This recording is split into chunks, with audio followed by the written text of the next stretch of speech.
नमस्कार मैत्रिणींनो, आपल्या यूट्यूब चॅनलमध्ये तुम्हा सर्वांचं खूप खूप स्वागत आहे। आज मी घरगुती पद्धतीची मटकीची उसळ बनवत आहे आणि ती कशी बनवतीये हे व्हिडिओ स्किप न करता शेवटपर्यंत बघा। व्हिडिओ आवडला तर व्हिडिओला लाईक, शेअर आणि सबस्क्राइब करा। तर बघा, इथे कढईमध्ये 2 चमचे तेल घातले, जिरं मोहरी घातले, 1 चमचा लसूण घातलेला आहे बारीक करून आणि लसूण व्यवस्थित आपल्याला परतून घ्यायचा आहे। त्यानंतर यामध्ये एक मोठा कांदा बारीक चॉप करून घेतलेला आहे आणि तो घालून घेतला आहे। कांदा व्यवस्थित आपल्याला परतून घ्यायचा आहे। चांगला तांबूस रंगावर कांदा आपल्याला परतून घ्यायचा आहे।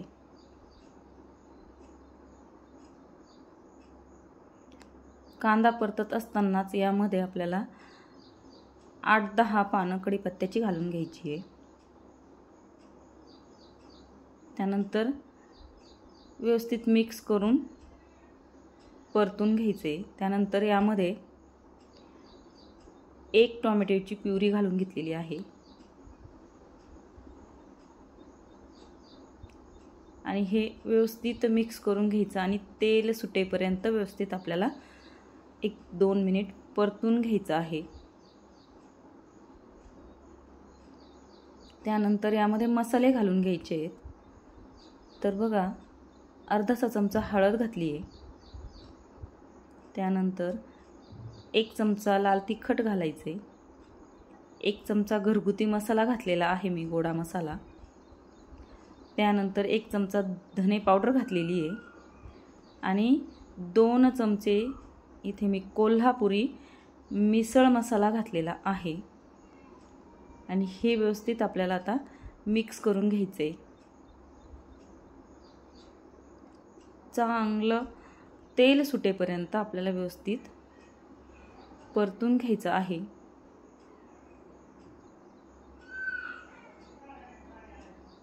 आणि त्यानंतर यामध्ये बारीक चिरलेली थोडीशी कोथिंबीर घालून घ्यायची आहे आणि पुन्हा एकदा मिक्स करायचं आहे आणि परतून घ्यायचं आहे। तर बघा, आता कांदा आणि टोमॅटोची प्युरी व्यवस्थित परतलेली आहे। त्यानंतर यामध्ये 2-3 चमचे पाणी घालायचे। आपलं पोहे खायचे जे चमचे असतात त्याने अगदी 2 चमचे पाणी घालून आणि 1 मिनिटभर झाकण ठेवून आपल्याला हे व्यवस्थित वाफवून घ्यायचं आहे। बघा, खूप छान तेल सुटले आता ह्या मसाल्याला। पुन्हा एकदा व्यवस्थित मिक्स करून घ्यायचे आणि त्यानंतर यामध्ये बघा, ही मटकी आहे, स्वच्छ निवडून धुवून आणि हळद मीठ लावून मी ही शिजवून घेतलेली आहे। तुम्ही कुकरलाही लावून शिजवू शकता, फक्त एकच शिट्टी काढायची म्हणजे व्यवस्थित शिजल्या जाते, त्याचा जास्त गाळ होत नाही। आणि ही मटकी घालून घेतल्यानंतर यामध्ये मिक्स करून घ्यायची आहे आणि 1 मिनिटभर व्यवस्थित परतून घ्यायचं आहे आपल्याला। त्यानंतर पुन्हा थोडीशी कोथिंबीर घालून घ्यायची आहे बारीक चिरलेली आणि पुन्हा एकदा थोडंसं मिक्स करून आपल्याला यामध्ये पाणी घालून घ्यायचं आहे। तर बघा, इथे पाणी आपल्याला रस्सा जितपत आपल्याला रस्सा हवा आहे या हिशोबानेच थोडंसं पाणी घालून घ्यायचं आहे आणि थोडंसं आपल्याला शिजायला पण पाणी लागणार आहे। तशी मटकी शिजवलेलीच आहे, पण थोडंसं लागतं ना उकळायला, तर मग त्या पद्धतीने पाणी घालून घ्यायचं आहे। त्यानंतर चवीनुसार मीठ घालायचं आहे आणि आता हे व्यवस्थित शिजवून घ्यायचं आहे। आणि हे शिजत असतानाच यामध्ये आपल्याला 1 बटाटा घालून घ्यायचा आहे। तर मी 1 बटाटा स्वच्छ धुवून पातळ काप करून घेतलेला आहे आणि हा बटाटा आपल्याला यामध्ये घालून घ्यायचा आहे। छान टेस्ट येते, नक्की करून बघा अशी मटकी जी की बटाटा घालून केलेली आहे, खूप सुंदर लागते। आणि बटाट्याचे अगदी आपल्याला पातळ चिप्स प्रमाणे काप करून घ्यायचे म्हणजे ते 1-5 मिनिटात लगेच शिजतात। आणि व्यवस्थित मिक्स करून आपल्याला 5 ते 6 मिनिट व्यवस्थित उकळून घ्यायचं आहे।